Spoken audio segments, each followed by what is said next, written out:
The story begins in the 1820s, in a wild and cold part of the American wilderness. A man named Glass is speaking to his son Hawk in a native language.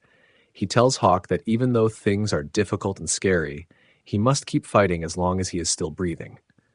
As he speaks, we see memories of Glass's past, his wife, his young son, and the day his home was set on fire. He is seen holding his wife in his arms during the tragic event. Glass and his son are part of a group of fur trappers traveling through the wilderness. They are hunting elk and crossing a river together. The group is led by a man named Henry, who is in charge of keeping everyone safe.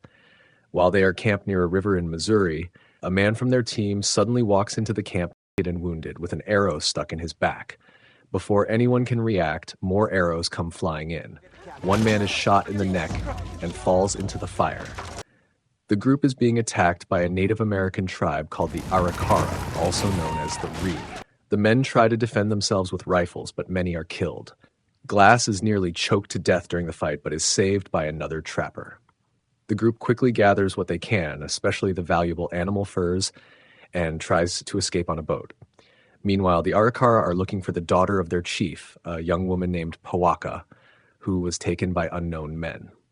The trappers decide to leave the boat behind and continue on foot through the forest to reach a place called Fort Kiowa.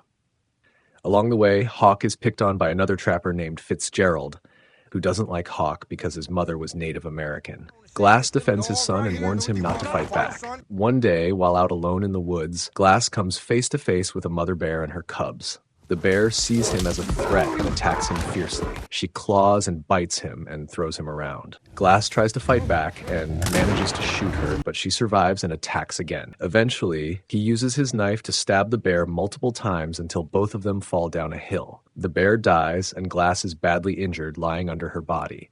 His team finds him barely alive and tries to help, but his wounds are severe. Still, they carry him on a stretcher through the snowy woods, though it slows them down. At one point, they try to carry him up a steep hill, but he slips and causes the others to fall too. Fitzgerald suggests they end Glass's suffering and kill him. Henry nearly does it, but cannot bring himself to pull the trigger. Instead, he offers money to anyone willing to stay with Glass until he dies. Hawk and another young man named Bridger agree to stay, along with Fitzgerald, after the payment is increased. Glass continues to suffer, drifting in and out of painful dreams and visions. He sees his wife and remembers the day his home was destroyed. At one point, Fitzgerald is alone with him and tries to talk Glass into letting him end his life. Since Glass can't speak, Fitzgerald tells him to blink if he agrees. Glass holds his eyes open as long as he can, but finally closes them, not as a sign of agreement, but from exhaustion. Fitzgerald takes this as a yes and starts to smother Glass with his hand. Hawk sees what's happening and tries to stop Fitzgerald, but a fight breaks out. Fitzgerald stabs Hawk and leaves him to die, while Glass, helpless, watches his son take his last breath. Fitzgerald hides Hawk's body and tells Bridger that Hawk wandered off. Later that night, Fitzgerald lies to Bridger again, saying that he saw the Ree tribe nearby. They dig a shallow grave for Glass, and Fitzgerald forces Bridger to help bury him alive. Bridger is reluctant but scared, and he leaves behind Glass's canteen marked with a cross. Glass eventually wakes up, buried under dirt. With great effort, he crawls out of the grave and begins to drag himself through the freezing forest. He finds his son's frozen body and grieves in silence. He wraps himself in a bear skin for warmth and slowly moves forward, eating roots and bones to survive. He even uses gunpowder to seal a wound on his neck. When the Ree get too close, he escapes by floating down a river. Elsewhere, Fitzgerald and Bridger pass by a burned village. They see dead bodies everywhere, but one woman is still alive. Bridger, feeling guilty, quietly leaves her some food. Glass continues his painful journey.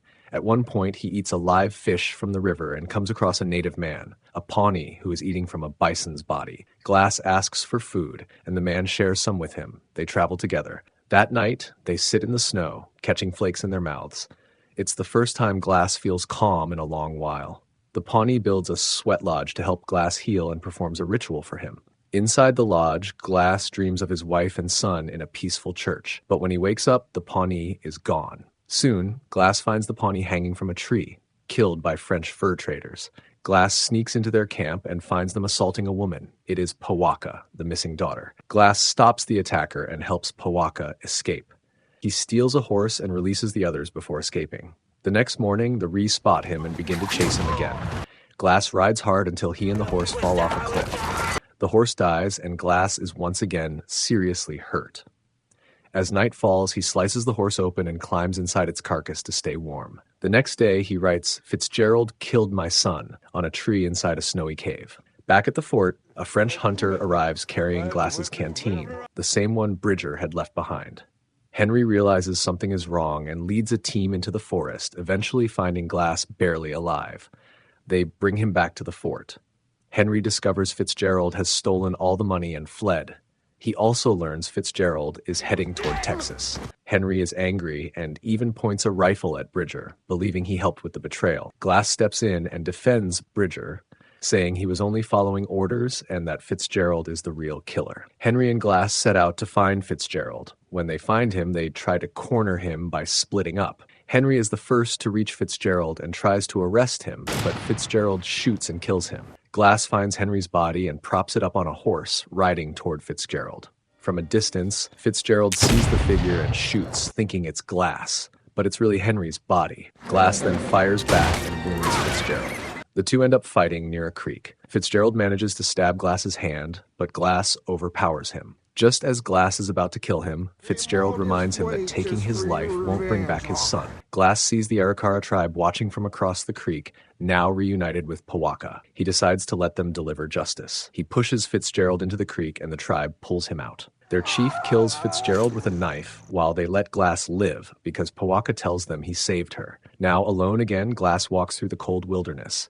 He falls to his knees and sees a final vision of his wife, walking toward a bright light. The story ends with Glass's eyes filling with tears.